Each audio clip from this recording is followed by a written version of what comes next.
As a podcast, we collectively ran a half marathon last weekend. So my teammates for that relay are here with me now, none other than Dad himself, Damian Andrew Dunn. Hello. Hello, Pete.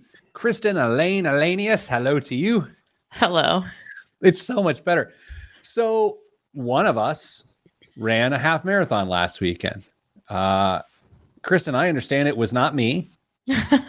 And no offense, Dame, but Kristen, how did it go? I participated in a half marathon is what I did. To say that I ran it would be generous, but it was fine. The weather was great. The atmosphere wasn't the best for a half marathon I've ever done.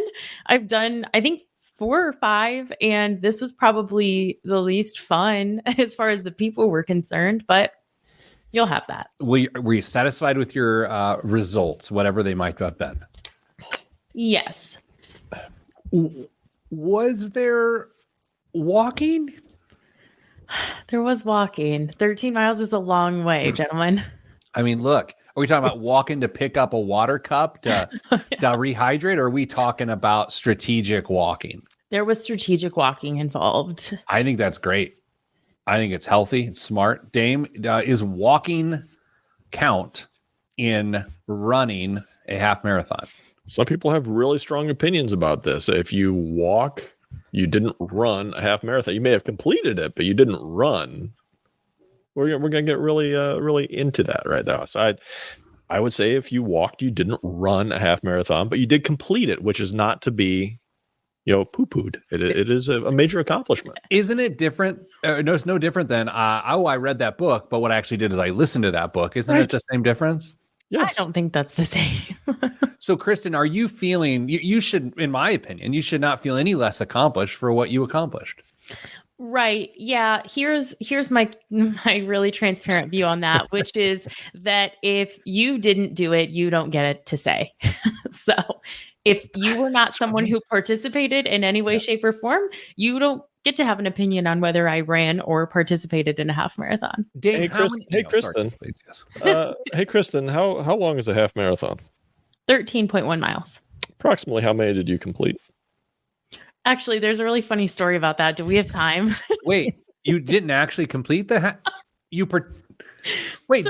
what? So here's what happened.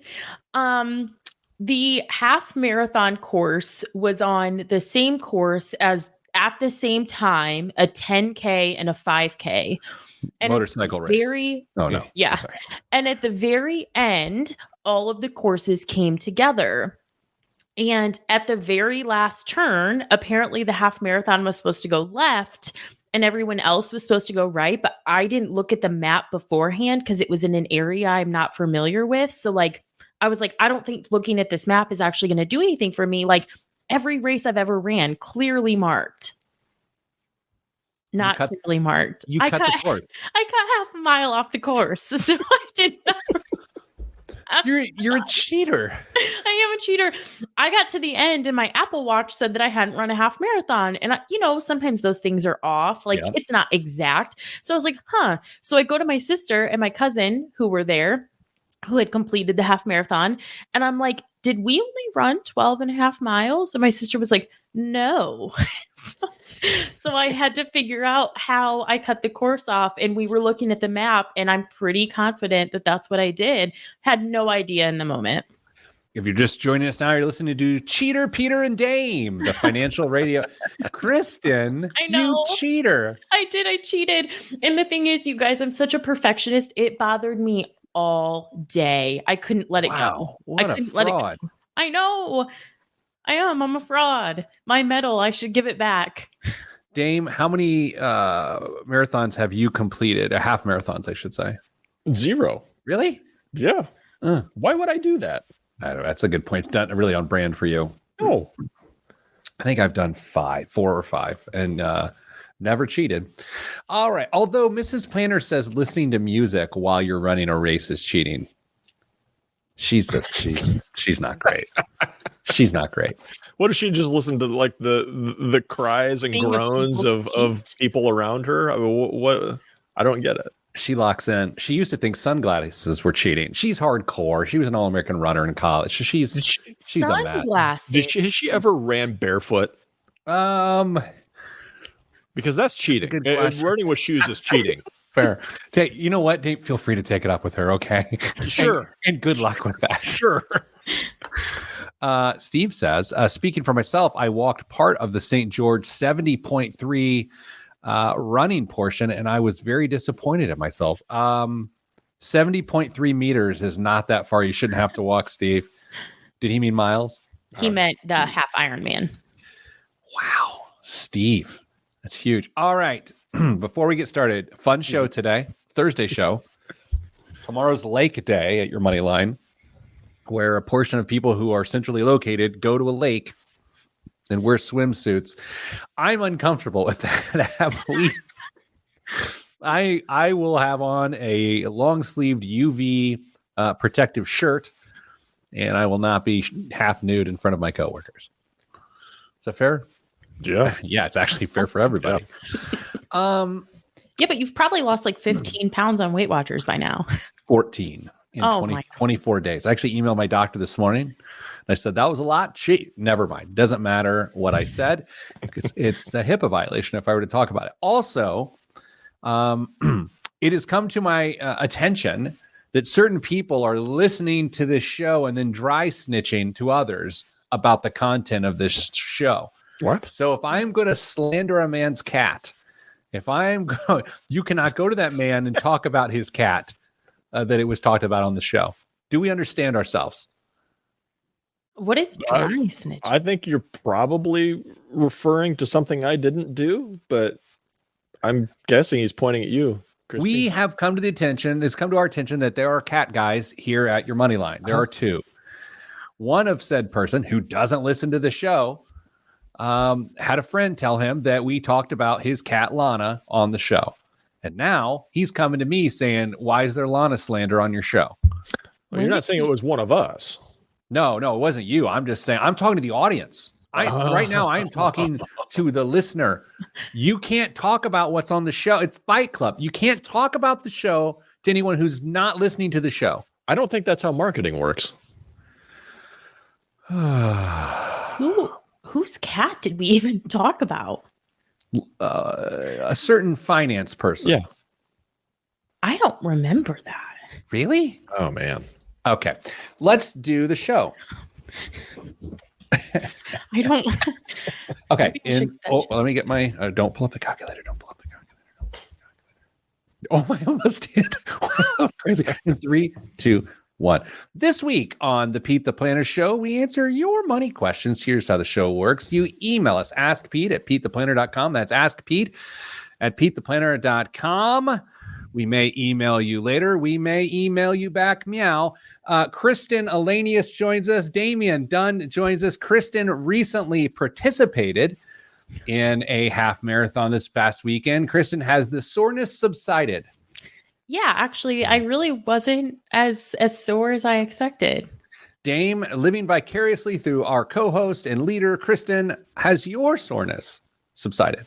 Yeah, but I would expect that if I only covered 12 and a half miles. When we did 30 seconds of show prep this week, it occurred to me that there was a very, dare I say, controversial take on student loans put out there in the ether. And you guys told me I might have a reaction to this, and I know nothing more than that. So it's with that. Dane, what was said about student loans in the last week or so that have people up in arms? At a recent event, United States Vice President Kamala Harris spoke about the importance of homeownership. According to Harris, we know that homeownership is probably the most effective way to build intergenerational wealth. Harris recommended using that intergenerational wealth to your advantage in a way that may not be immediately obvious.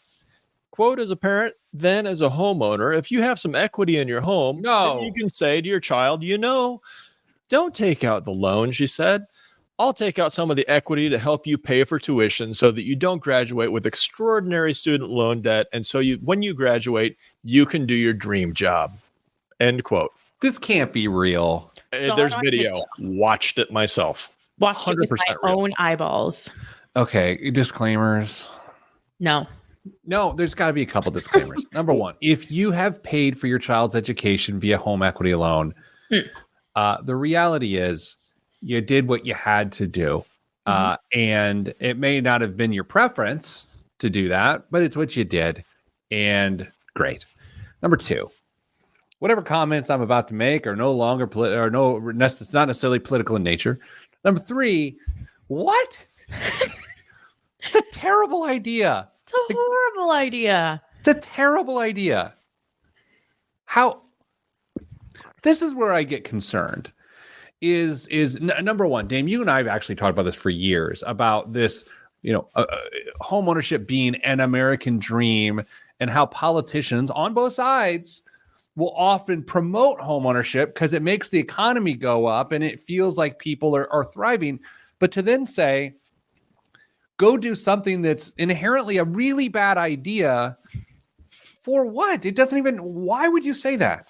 I don't know, because you don't fully understand the issues at play here. Yes, intergenerational wealth is important. It can be a huge springboard. Putting yourself at risk of losing your home is never a good idea. Once upon a time, you might have argued that this was a little less bad of an idea when you could write off the interest on a home equity loan for stuff like this, but you can't anymore. So that just goes right out the window. And home equity loan rates are higher than student loan rates. Correct. Yeah. And the only thing, the amortization, let's think about this for a second. Would that impact this? I'm sure it would in some like degree. The term? Sure. But yeah, I just can't see it. But the statement itself is just so contradictory. Like, even without other insight into like those variables, home equity loans, student loan rates, etc. Hey, home ownership is a great way to build intergenerational wealth. By the way, take some of the money out of that intergenerational wealth for college. Like, the statement itself doesn't even make sense. Yeah, because then therefore you don't actually, as the parent, benefit from wealth creation, because you sap the wealth creation, right? And then it no longer is creating generational wealth. Right. Yeah, that's a tough one for me, Dame. I saw it and I sent it to Kristen and I said, man, I wish Pete would be able to play audio on our show. We could, I guess. But we read it, and I think I probably read it in a more dramatic way than it was actually spoke. So I'm happy with it. And this also fundamentally goes against like this really big idea that a student loan should be paid for by the student. Well, like, this is saying a parent should borrow for college as opposed to a student. Now, she might say, or the argument might be, oh, then the kid pays back the home equity loan. And well, that also doesn't make any sense. No, because we see that with Parent Plus loans all the time. They're in the name of the parent. They have an agreement with their kid to pay, and then the kid doesn't want to pay. Again, I've tried to not talk tough over the years as a personal finance expert, but preemptively choosing to borrow money for another person's education is a bad idea on the surface and very deep below the surface. Yeah, I just don't. I understand the desire of parents to want to make sure that their kids get the education and have it better than they had it. And great. The time to plan for that is well in advance of your child going to their freshman year, trying to figure out how you're going to pay for it. And if you can't pay for the education, figure something else out. Don't put yourself into hundreds of thousands of dollars of debt because you feel like there's some obligation, because there's no guarantee that your kid's even going to graduate college right now. Here's what also doesn't make sense. With the trend of people putting down lower down payments, there's not the equity to actually borrow against. Mm-hmm. Right? And then, yeah, the housing market's still theoretically growing, it's still increasing in value.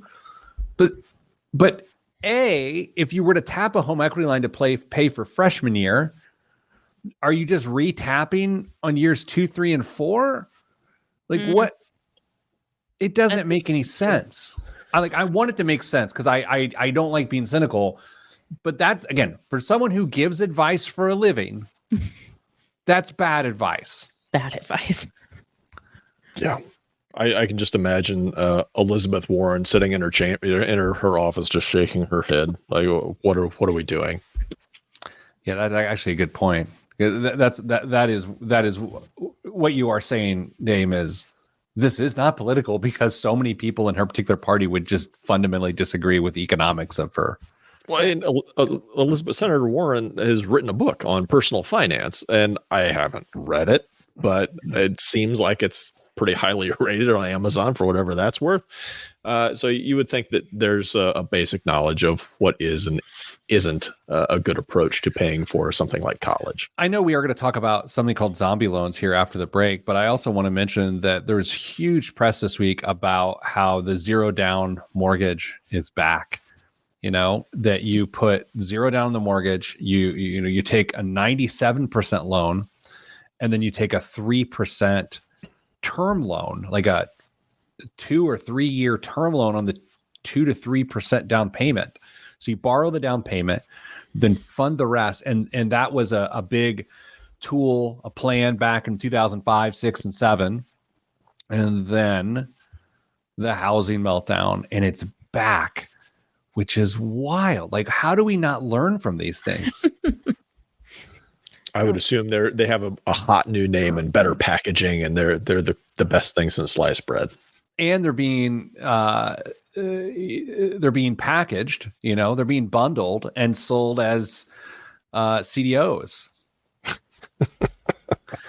Anyway, well, this week we started the show with complaining, but after this we move on to different complaining. Zombie mortgages. What are they? How can someone come back a decade and a half later and say, oh, that mortgage that you thought you were no longer responsible for, you are responsible for it, and you owe the money to me, and you've never heard of me. I've never sent you a statement, and the interest rate is higher. Oh, that is next, right here on the Pete the Planner Show. I am Pete the Planner.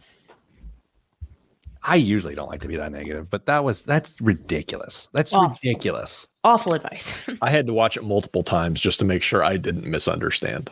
Did you listen to either side of the comment? Like, was there context that we weren't read into? Do you know? I mean, let's just be as fair as we can be.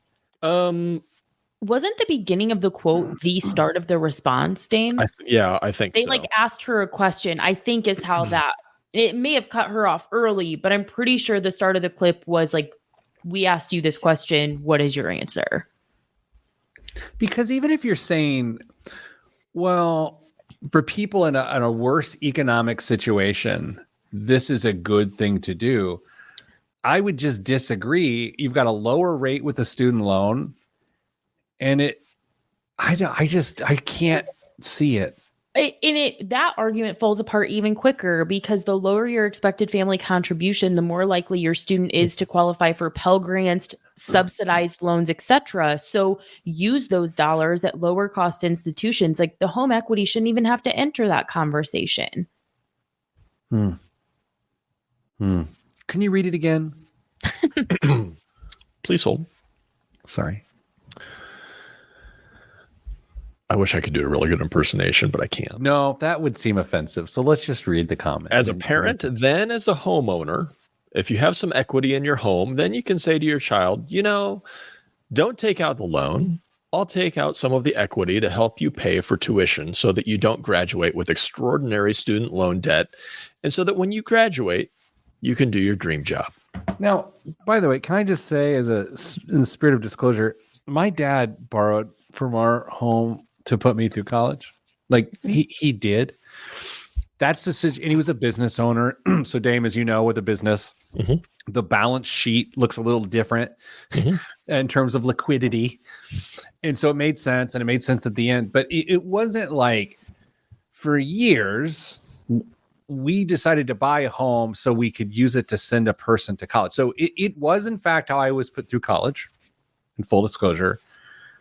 But in today's housing environment and interest rate environment, and all those sorts of things, like for it to be the strategy going in is not a good idea. Nope. No. And no, I'm not closing the door behind me. All right. Who wants to describe zombie loans?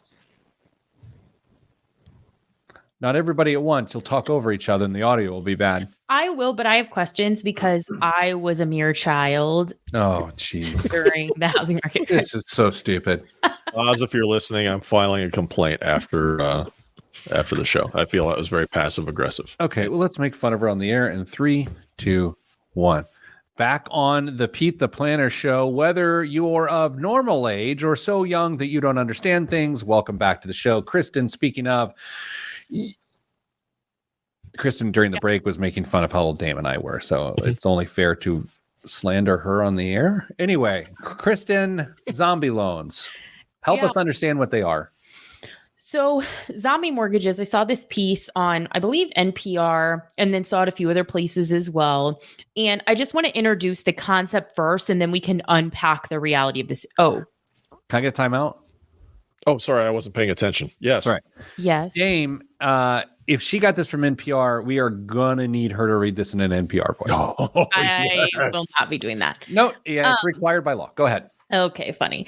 So thousands of Americans are at risk of losing their homes over what's being called a zombie mortgage, where all of the sudden they are getting these notices, whether in the mail. One woman claimed that they were auctioning her property in her front yard and she had no advance notice because apparently there were balances on loans against their home that they didn't know about.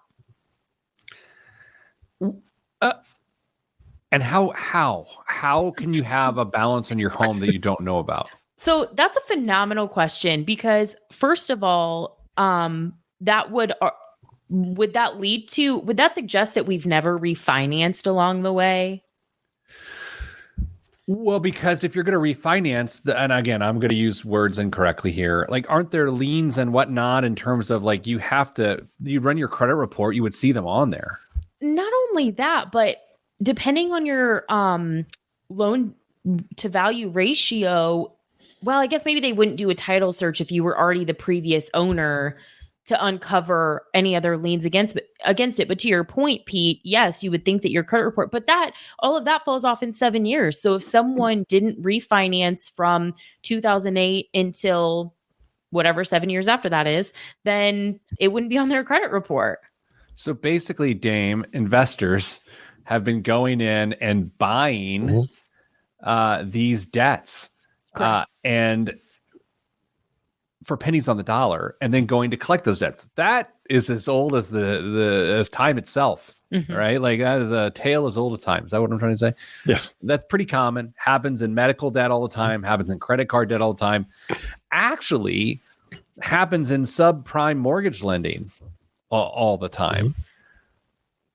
But when you think that your debts were forgiven for whatever reason, and then they don't send you a statement in form of collection, Kristen, apparently this is the out that these homeowners might have, that Correct. Since they were not notified on a monthly basis, they can't have accumulated all of those that interest in arrears, right? Right. Yeah. The attorney that they had on the episode said that it's required by federal law to be sending statements. So she said that their greed, they being the collectors, is actually working against them because without those statements, they have the homeowners have a leg to stand on, if you will. Dame, the quote. So they interviewed a guy named David Gordon, and he runs a company called ARC Private Equity. Dame, do you have it in front of you? Yes. All right. So if you would like to be you be Arnold, Kristen, you're Smith, and I will be David Gordon. Sorry, I don't have that in front of me. I just have Gordon's quote in front of me for the news article. All right. Well, Dame, you are Arnold and Smith, and I am Gordon. Where are we starting? We are starting with, my name is David Gordon. I run a company called ARC Private Equity. Goodness gracious. Wow. Okay. All right. I got it. You are David. I am Arnold and Smith. Yes. Okay. I just read the line. This is going well. I thought you were going to do it again. My name is David Gordon. I run a company called ARC Private Equity. Gordon says people often think that their loans were canceled, but in many cases, he says, they still exist. It's not like they went away. And I think people were waiting on the sidelines to collect on those at some points. They were waiting because if you foreclose on a house, the first mortgage gets paid back first. Any money left over goes to the second mortgage. So back to the housing crash, homes weren't worth enough to even pay back the first mortgage. But home prices are up. That's why there's more money for the debt collectors to go after. If they foreclose now and sell the house, there's enough money to pay back both mortgages. Nothing is free in this world. And if you signed up for a loan, you know what you signed up for. It blows my, it just, it is what it is. You slimy son of a... Yeah, okay, man, cut. First of all, Dame, great NPR voice. That's what I was looking for. That's really great. Wow. What's the chances his guy's friends call him Gecko, Gordon Gecko? Private equity earns its stripes, apparently. So, Kristen, that is a nightmare that you think your loan is gone for a very long time, and all of a sudden it's back. What could prevent this from happening to people? Like, let's talk about, like, how can you prevent this popping off, and then there you go. Well, that's actually a really great question, because in the piece they talked about there's not a database to just search for this. And who knows whether the institution you were working with from that long ago even has those records. So that's a really great question, is if you still are in the home that you had during that time and there was some sort of modification done to the loan, I mean, maybe starting there. Yeah, I just keep going back to the credit report, Dame, and then looking at adverse section. But Kristen, are you saying it would have fallen off by then? Yeah, because we're so far beyond that. Oh, David. Dame just sent a picture of David Gordon, managing partner, standing in front of yachts. Correct. Mm-hmm. Did you read his bio too? I think I must on the air and again, this is I'm just public reading information. I'm just reading. Mr. Gordon has over 15 years of extensive investment banking experience, from servicing rights valuation and trading at Lehman Brothers, trading mortgage assets at Morgan Stanley's loan origination desk, to securitizing over $10 billion of mortgage-backed assets annually. David brings his unique expertise at analyzing, buying, and selling investment opportunities. Morgan Stanley, the platform, was recognized as one of the top 3 mortgage conduits in the country during his tenure. He's standing right there in front of a yacht. So nice one too. If I may. Oh, of course.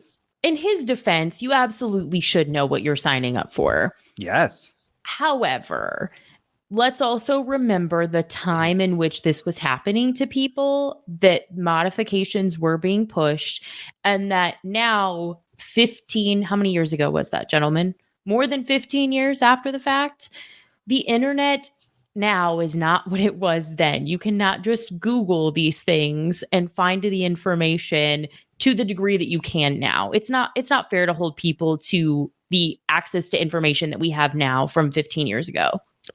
I just don't understand, how did people not have a paper trail? If they thought their mortgage was forgiven or modified, I would expect a stack of papers to show this. No. And they walked out of an office without any, they just got a phone call and said, hey, it's being taken care of. Don't worry about it. And they said, great. And they moved on. No.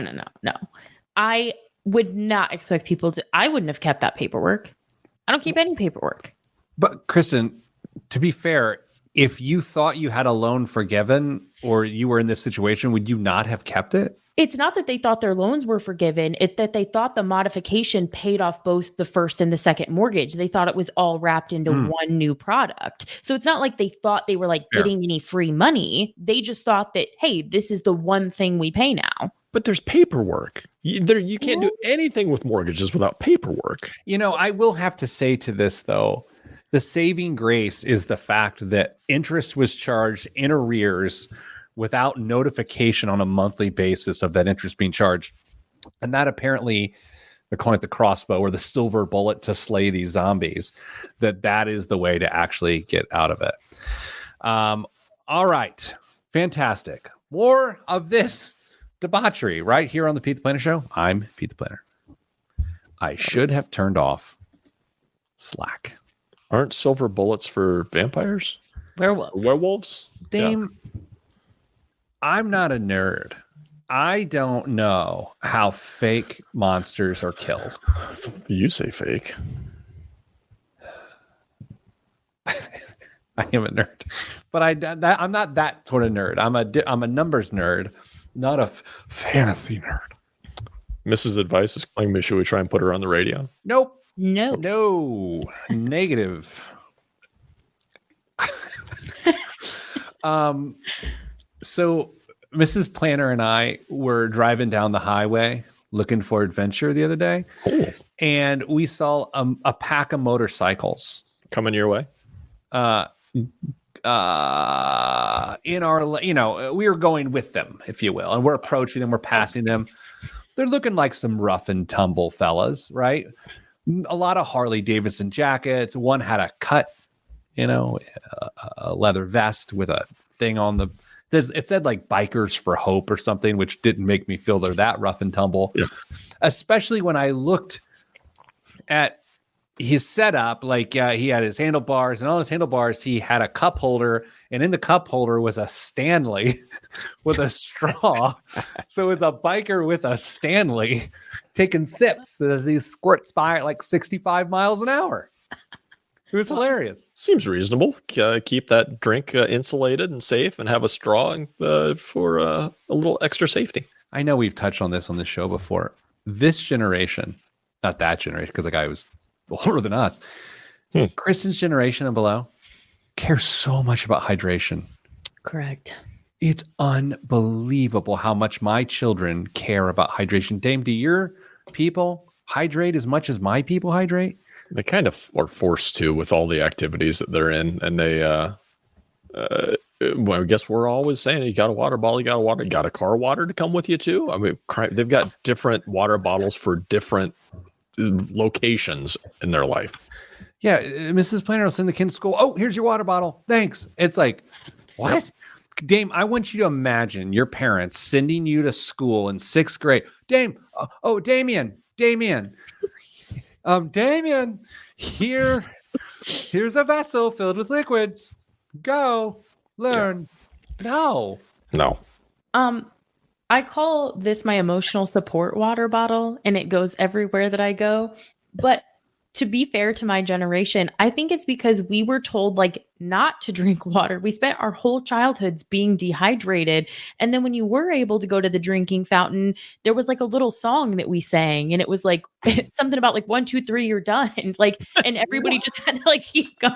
That's a generational banger right there. I'm thinking about like playing Little League games is like, I need some water. Pitcher, not a. Well, no, I need some water. Like, here's a refilled, clearly Canadian bottle. Just go take that, and here's your water. We had a garage fridge that was filled with Mountain Dew, just filled, and Diet Right, and RC Cola. RC Cola, yeah. Yes. And water, not water. Definitely not. All right. That comes out of the hose in the yard. Didn't do that though. You didn't? Mm-mm. You didn't drink out of the hose? Not at the lake that I grew up on. I know I said this the other day on the show, and I just have noticed it more and more and more. Literally everyone I know is selling nominally priced items on Facebook Marketplace at this point. And I can't get over it. I don't spend a lot of time on Facebook. I put the show on Facebook. Mm-hmm. And every time I pop on, someone's selling like a dollhouse chair for $4. And I'm like, why are you spending? I'm like, again, it sounds like, oh, maybe they need the $4. I know who these people are. They don't need the $4. I don't get it. Just give the chair away. But you're going through the same effort. Not really. You go to Goodwill, or you set up a chair in your yard for your chipmunks. Like it's the same thing. Yeah, I don't know. Okay. Cranky. A tad. I am. It's Thursday. I don't usually feel good about my life until Friday mornings. And then it's like a 3-hour window. Lucky us. So true. All right. In 3, 2, 1. back on the Pete the Planner show. You know, those personal finance authors are just out there to get your money. How do I know this? Thanks for your purchase. All right, Dame, there's a book that is very popular amongst the set of whatever.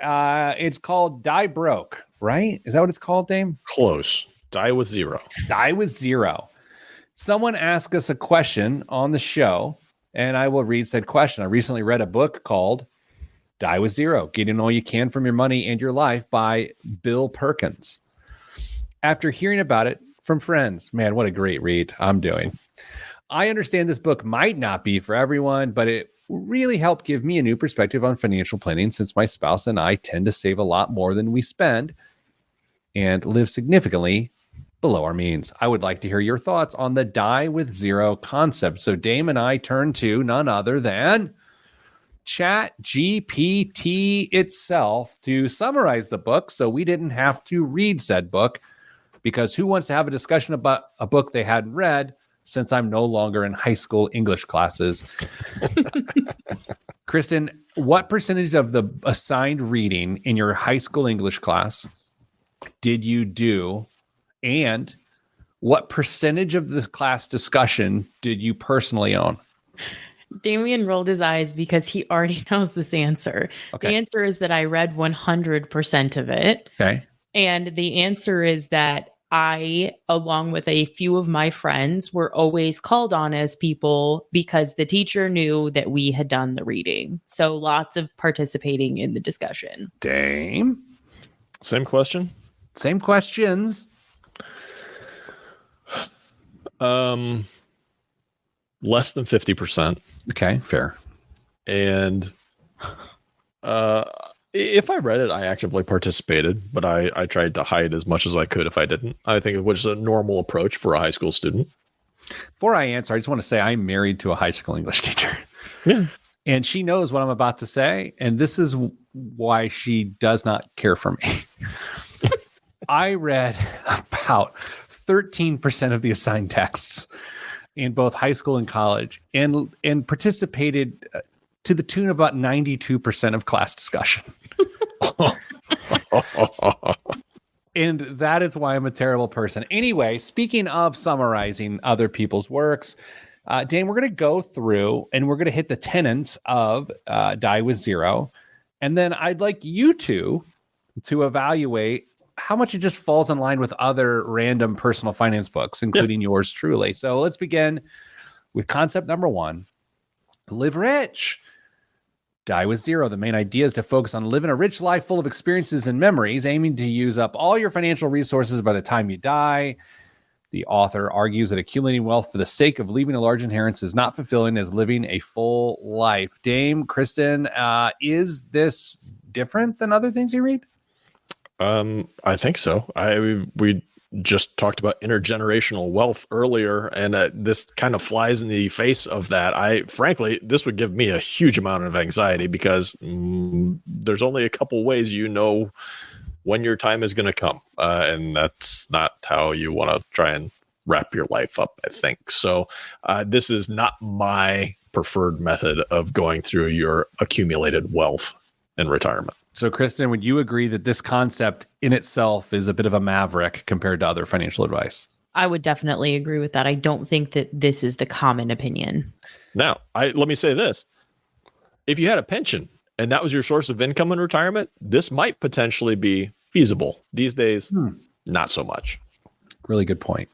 Concept 2, time bucket your money. Man, I wonder if anyone... Would I be upset as an author if someone ran my works through ChatGPT and then just like gave away the farm on the air?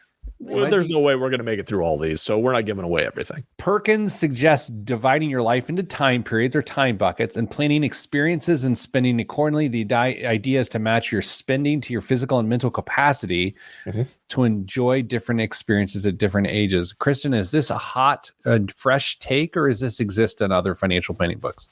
I think it does exist. I had a professor in college who used to call retirement your 3 phases: the go-go, the slow go, and the no go. So I don't think that this is wildly unique. Damn. Yeah, I think this is a good approach to trying to figure out how and when you might be spending your money. And it's not going to be a steady decline. Go, absolutely, because you're going to go enjoy life. Slow go, you're not going to be doing much of anything. Hopefully you're not driving on the road. And no go, you're going to be spending more money than you think because it's going to be medical expenses. So it's going to be a little bit of a parabola there. First time in show history, parabola has been spoken. Awesome. Congratulations, Dame.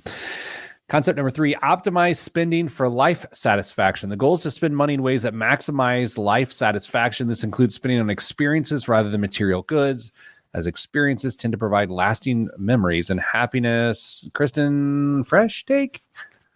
I mean, so I think it used to be and now it's not. And now people love to say, like, you can't put a price on memories or whatever. But as someone who likes stuff, let me spend my money on my stuff if I want. Dame? I think this is really close to what another financial face says, Ramit Sethi, who author of I Will Teach You to Be Rich. Pick a couple things that you really enjoy and don't have any qualms about spending as long as you are doing all the necessary saving behind it. Another famous author says there's no problem with a vice, but there is a problem if your vice is vices. And that author is me. Sorry, that was aggressive. I'm way off. The show's 2 hours later than normal. My caffeine is out of the system. Concept number 4, health and wealth interplay. Don't love the word interplay, I'm going to be honest. The book emphasizes the importance of health and enjoying wealth. Perkins advises investing in health and experiences early on when you can enjoy them the most, rather than postponing until retirement when health might decline. Dame, is this not time bucketing your life? Yeah, it's pretty much the same thing, just said a different way. Way to go, GPT. Man, I'm going through these now. I'm just sort of looking ahead. I think we're out of concepts. Okay, so the point, so you hear the title, you read the title, it's Die with Zero. It means make sure that you squeeze every ounce of enjoyment out of life matched up with when you're able to actually enjoy that enjoyment. And while a lovely concept, as Dame says, the unknown expiration date is what makes that especially hard. Financial planning would be very easy if we knew that one crucial bit of information. We could tell you exactly how much you needed, how much you could spend, and how much you would need to get in that interim time period in order to make your financial planning work. It's just the unknown extension of that retirement that throws everything off. Oh, I love that Kristen's internet connection just went down. Yeah, she's panicking so hard right now. She is absolutely flop sweating all over her dogs. Yes. All right. So, Dame, here's the other element of this that I would love to discuss. I'll speak personally. Do whatever you like. I don't personally aspire to leave a lot of money to my family in terms of setting them up. I do intend to leave a lot of money to something, right? And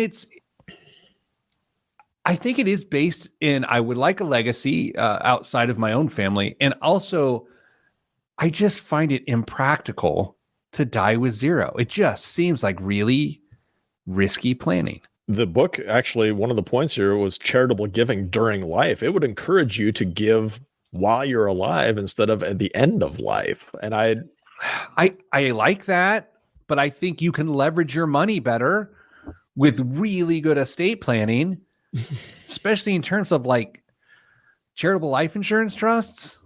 I mean, you could multiply your money and make a massive impact. Sure. All right, Dame, we're going to send out the rescue boats for Kristen, see if we can get her on a 14.4 connection up in northern Indiana. Then we're going to come back. We're going to do biggest waste of money, which arguably is Kristen's internet provider. Yeah. Were you there as well? Maybe. Dame, I am curious to find out whether or not you think this week's biggest waste of money of the week is an actual waste of money or a great use of money. We'll all find out next right here on the Pete the Planner Show. I'm Pete the Planner. Well. What? Oh, she's quiet again, Dame. Really? For crying out loud. Back from her smoke break. Literally, I'm just sitting here and my StreamYard screen said it like flashed away and it was like we're sorry. Please make sure. And then it like gave me some things to check, like my internet, and everything else is fine. So I'm not really sure what just happened. You guys, our digital media team has been putting out clips on the internets from this show. Mm-hmm. Yes. Mm-hmm. When I'm not talking, which is rare, I lean back and just stare at the ceiling. Yeah. It's so uncomfortable to watch. This whole check your email. Like three quarters of this segment is going to be either you staring at the ceiling or reading Slack. Okay, so here's what we're going to do. On the live stream listeners, on this segment, you have to call me out when I am looking away. My computer monitor doesn't count. If I'm leaning back or looking back, call it out in the chat. We're going to count how many times I do it.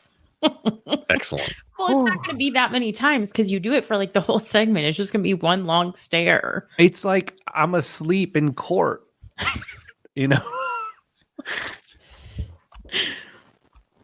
I've been sleeping so well recently. Really? I am averaging over 4 hours a night of deep sleep, which I've never done. The most I've ever done on average is 2. Wow. According to your Whoop thing? Yeah. Whoop, there it is. Thought you knew. Oh. Kristen, do you know the song Whoop, There It Is? Yes. Okay. All 4 of us on Facebook. Thank you, Chris, for pointing out how many people are joining us. Well, it'd be really embarrassing if the 4 of you don't get it because we'll know who to go after. All right, let me do this thing. And ready? Here we go. In 3, 2, 1. This week's biggest waste of money of the week right here on the Pete the Planner show is Coop's Original Hot Fudge. It's hard to beat cold ice cream topped with hot fudge. Time out. Granted. Dame, is that true? I don't think there's any truth in that whatsoever. Kristen, I feel like it's pretty easy to beat cold ice cream topped with hot fudge. Very easy. That's not a superior flavor. Unfortunately, most molten chocolate topping is a mysterious mix of high fructose corn syrup, cacao, and coloring agents. Coop's Original Hot Fudge fights back against the foul arrangement with a simple ingredient list that's just 6 items long and completely natural. Despite the wholesomeness, it's still the gooey, rich topping we expect and arrives in a wax-sealed jar like Maker's Mark, just way more kid-friendly. That's Coop's Original Hot Fudge. Kristen, how much is bespoke hot fudge? Oh, do you want ounces? 10 ounces. Please. 10 ounces of 283.5 grams. As someone who has to weigh their food because of Weight Watchers, I know exactly how much that is. This is anything more than a couple bucks is a waste. Is this $25? Okay. I don't even know how much the corn fructose syrup laden version of hot fudge is, let alone the au naturel version. So I will say $26. $15. But here's the thing. If it doesn't have all of those preservatives, it's a $15 single use item of 10 ounces. Like, if you think about how unhealthy those things arguably are, you could also argue that consuming that much of healthier things ends up being less healthy because it's still going to have sugar in it. Sure. So it just seems like a single serve $15 for hot fudge just seems like a lot to me. You just break this out at all the parties you host, Pete, and then when you're making ice cream out in the garage. There's nothing I like less than having people to my home. Did you other than on Thanksgiving? Oh, but yeah. Do you ever make homemade ice cream? I have. We have like one of those Cuisinart jobbies, but I feel like I've made it like 1 or 2 times. But I've never done it the way my grandpa would be proud of, with the salt and all that stuff. Yeah. I assume you have one in your barn right now that you're looking at. Not that I'm looking at. We have 2. Yeah, of course you do. Dame, what is in the news this week as I try to keep my eyes forward and focused and ready to go? Live Nation confirmed in an SEC filing that it was investigating a data breach that affected 560 million Ticketmaster customers. According to Cyber Daily, the hacking group Shiny Hunters claimed responsibility and is selling the data for $500,000. No word on if that includes additional fees and surcharges. The information for sale contains credit card numbers and ticket purchase history, but likely does not include passwords per the New York Times.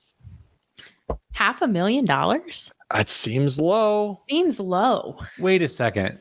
You're committing all this crime, and your hostage note says $500,000. Yeah. Yeah, the risk reward is the relationship there doesn't seem to pass the sniff test. Sounds like the hackers are a bunch of 8-year-olds. You know what? We're gonna steal this.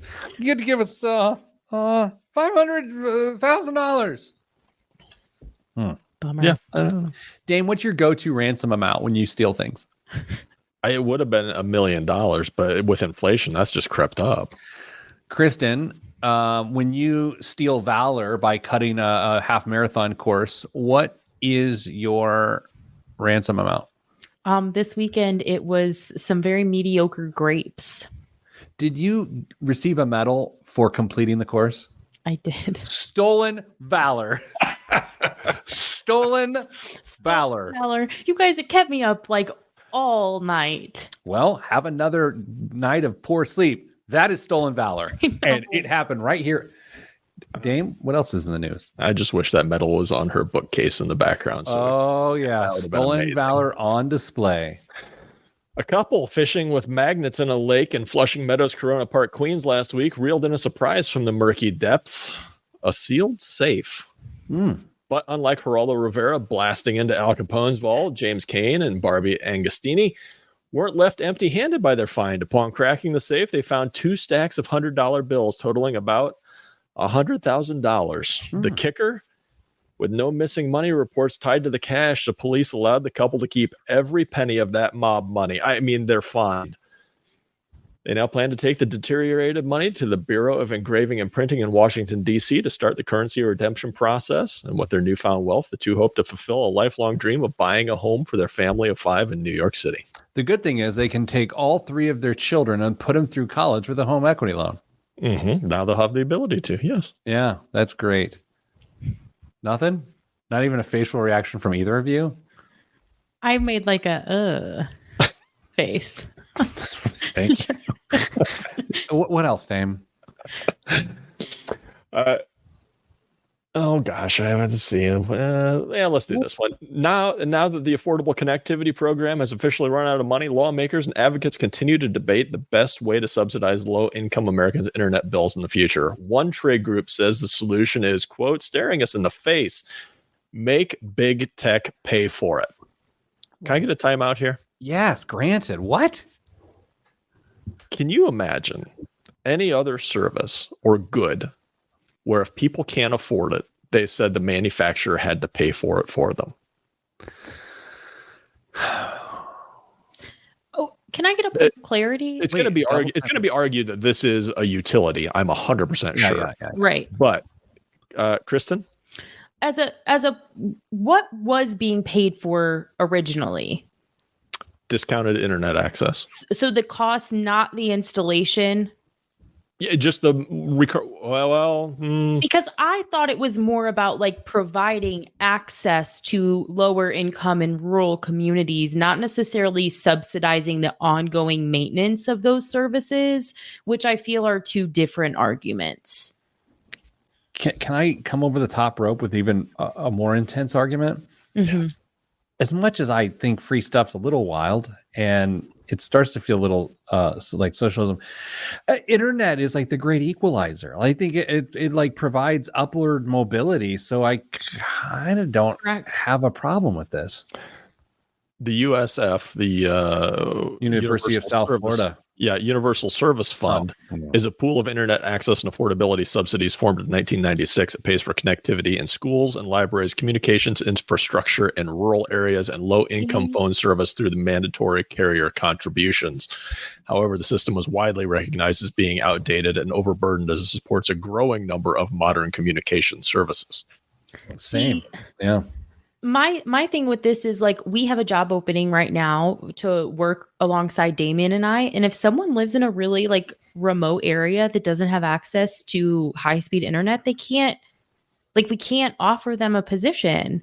So to your point, Pete, it provides additional opportunities. I surprisingly don't have a problem with it. Yeah, I wonder if like the internet superhighway. What if we think about this as roads? Like roads allows the person to live somewhere and then travel back to the city. Does the internet superhighway, Dame? Because you're shaking your head. What if we think about this as vehicles? Sure, you buy the vehicle, but we're going to make sure the maintenance is taken care of for you so you can get to work.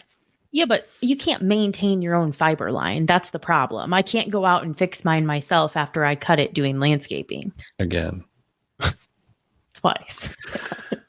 Dame's not loving it. I think it makes sense. Kristen and I agree. I guess. Whoa, watch out this weekend. The world is upside down. And that is it. And I don't think I looked up. I looked away a couple times, but I did not look up. All right.